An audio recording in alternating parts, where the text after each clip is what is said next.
What's up guys, welcome to Poor Man Mods. If you remember in the last video, I got my turbo back from Turbolab of America. Got it in the Supra, but the downpipe does not bolt up to it anymore. The guys over at Turbolab installed a V-band compressor housing. Before it was a 4-bolt flange, and this is my old nasty downpipe that I took off. And I'm gonna redo it. I'm not just gonna cut the flange off and weld on the V-band. This thing, as you can see, is ugly, it's old, and it could definitely use an upgrade. And if you're wondering, hey, does exhaust wrap make your exhaust rust? Well, I had the wrap on this downpipe from about here to here. Can you tell? Yeah, it does. It does make your exhaust rust. But this wasn't stainless, this was just regular mild steel. This is 304 stainless steel, which should hold up a whole lot better. And what's really nice is this is the factory narrowband oxygen sensor for the factory ECU off of this 1JZ. But now that I have the Tack Elite ECU in there with my AEM wideband, it no longer needs this, and this got in the way a lot, and it was just a pain. So I can actually delete this now, and I'll show you my plan for this downpipe. Now this video is not a how-to. I'm not one to tell anyone how to fabricate exhaust piping or anything like that. I'm not a fabricator. This is just going to be a video of me doing it, but my plan is to basically copy this design, but the car's been a little bit too loud for my liking.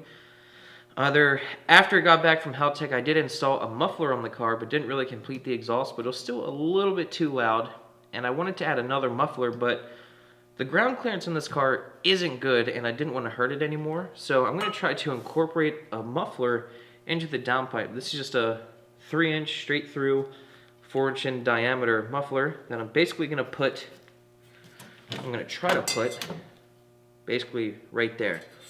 So to make this fit, or to hopefully make it fit, I have a tight radius 3-inch.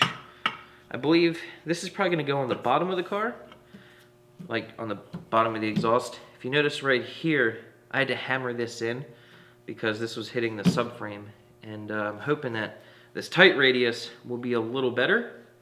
I'm hoping. So basically, have this up top.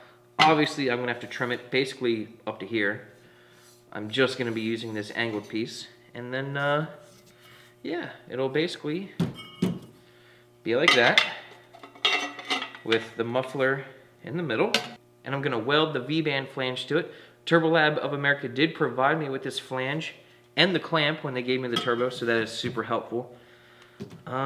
Yeah, so, you know, measure 50 times and cut 30 times, and yeah, we should have this downpipe made. So, first thing I'm gonna do is cut this thing up. Okay, this is not my bandsaw. I wish it was, but now we're gonna cut this longer 90-degree bend, basically cutting off all the straightness. I just need the bend, and we'll weld this to the muffler, this end, and this end will get welded to the V-band. So we'll start it up and cut it.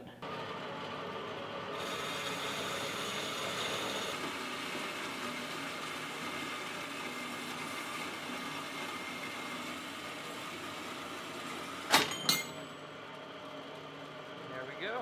Pretty nice straight cut. It's amazing what the right tool can do. Do the same thing to the other side. Alright, now we have more pieces of metal to work with. Now if you're wondering why I had two different bends, this one is a tight radius, this one is, I don't think it's a loose radius, but it's kind of in the middle. So if you notice, the bend on this one, much tighter than this one. I bought two different ones because I wasn't sure which one I was going to need. I knew I was going to need at least one tight radius, either at the bottom or the top, but I didn't think I was going to need two.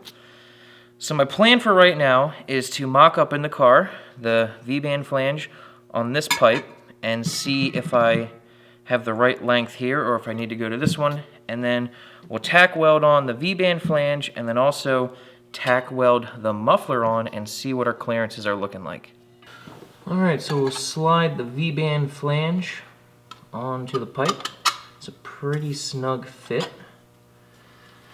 And we'll see how this clearance is looking.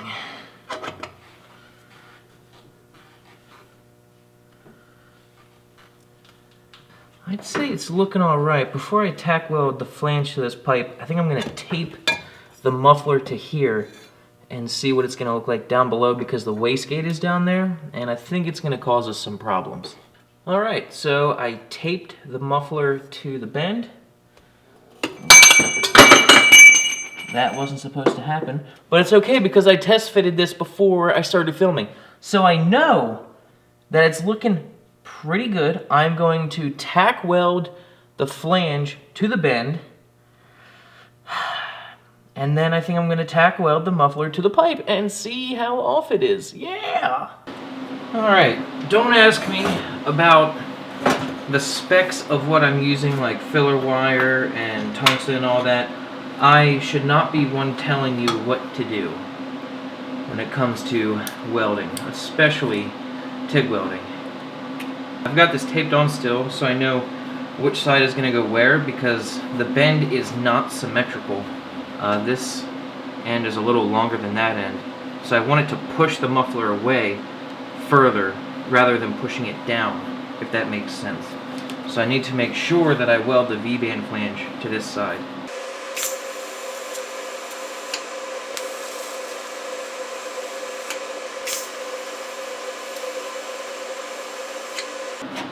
Okay,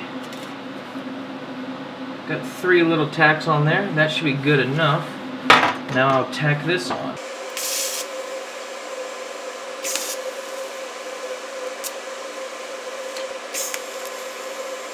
Alright, let's see how this baby fits.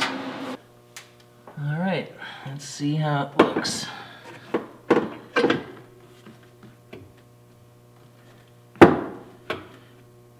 Alright, it's gonna be tighter than a fucking squirrel's asshole in the middle of January, but I think the next part for fitment is to tape the bottom turn on the bottom of the muffler and see if it clears the wastegate and the subframe, because right now, super close to the wastegate and the subframe.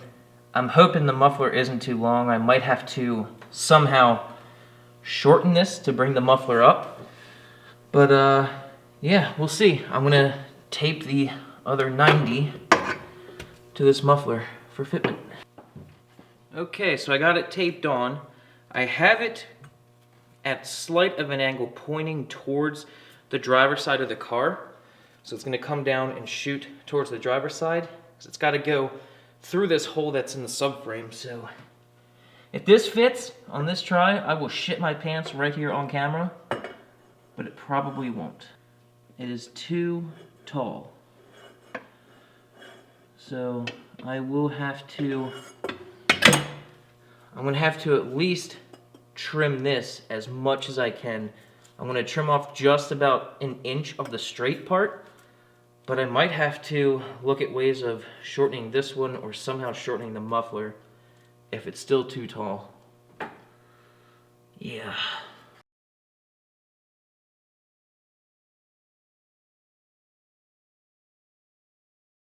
Alright, let's tape these two back together and see what we're looking at here.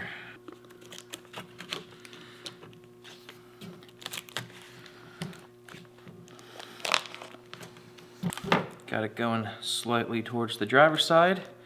It's about, somehow it got an angle cut on it, but it's about 1.5 inches to 1 3/4 inches shorter. So let's see if it fits. All right, let's see what we're looking at here. Actually, it's touching a block-off port on the wastegate.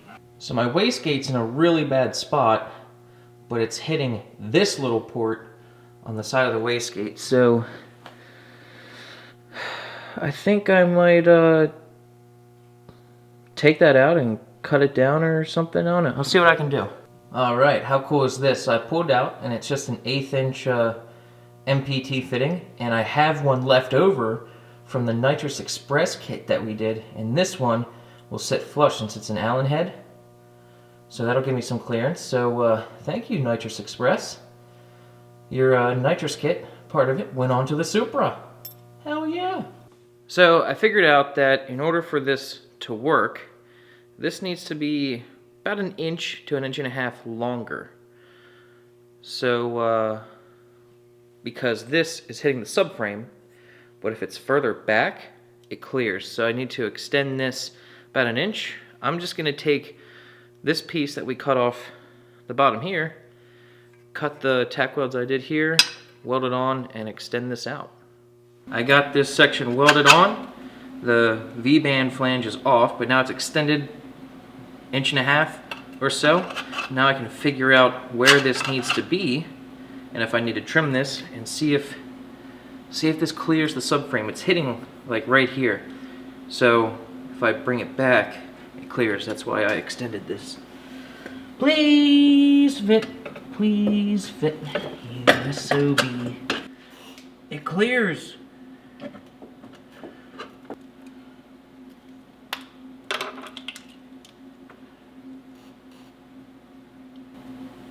Now I will weld that right there. So here is the downpipe mocked up. It is sitting nice and flush with the V-band flange on the turbo. Super tight back there. I'm definitely gonna have to heat wrap this thing and protect some hoses, but it now clears the wastegate and it shoots back above the subframe underneath the car. So that bottom piece is still taped, but I'm going to tack weld that and double check it one more time once it's tacked, and then I'm going to fully weld this thing. Yes. Alright, the downpipe is finished, complete with booger welds and a muffler. Did my best on these welds, but they're still not that great, so hate all them all you want. I am trying, I am learning. I only have a couple hours, double digits of hours welding, so don't hate on me too bad. But it is now finished, and it bolts up and fits perfectly. But now I'm going to wrap it in header wrap because it is close to a lot of things that I don't want it to melt.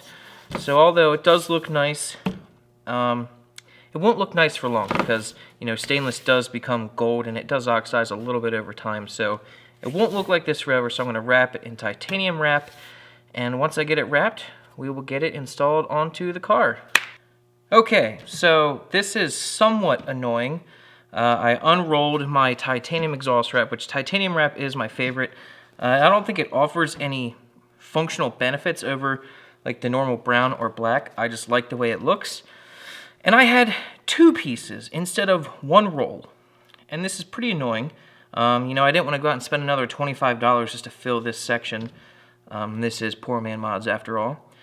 But the most important sections to cover are right here and right here. Down here are hoses near the wastegate, and right here is a coolant hose and engine harness. So I didn't have enough to do from all the way up here to down here, sadly. So I just did these 2 sections. So this will be bare, but there isn't anything crucial right here. So this is function, not form. But now we can go put this on the car, and yeah, it is done. So let's bolt it up.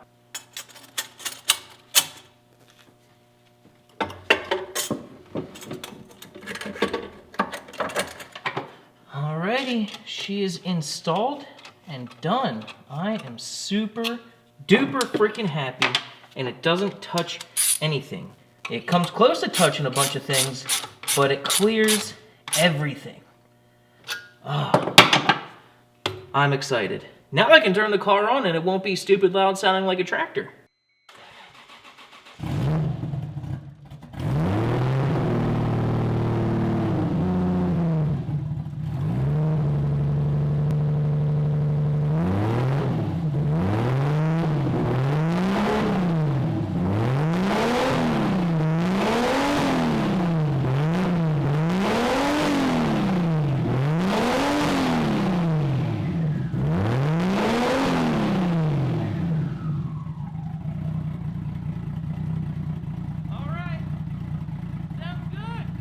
Alright guys, the downpipe is made. It's sounding pretty good. That was open downpipe, and it sounds a whole lot better than open turbo. And it should sound exactly like it did before I did this turbo upgrade, because before it was just a straight through downpipe, no muffler, to basically the muffler, actually the same muffler I installed in the downpipe. It had one of them, but further down line. So this is basically the same exhaust setup it was before, but now when I hook it up to the catback, which it's not hooked up to now, it'll be a little bit quieter and a little bit smoother because it'll have a second muffler. But that's not on it because Josh from Tack ripped my exhaust off with a hammer, and now I have to reattach everything. So that's the end of this video though. This is just me making the downpipe. I'm definitely not one to tell you how to make a downpipe. I am not a fabricator. I do make stuff, but I'm not that good. So hope you guys enjoyed this video. Hopefully soon I will get the rest of the exhaust hooked up and we'll be able to take this thing out for a drive. And it was smoking pretty good because it's running pig rich, because the wideband isn't getting a reading because it's not hooked up to the exhaust, so running rich. So yeah, see you next time. Peace.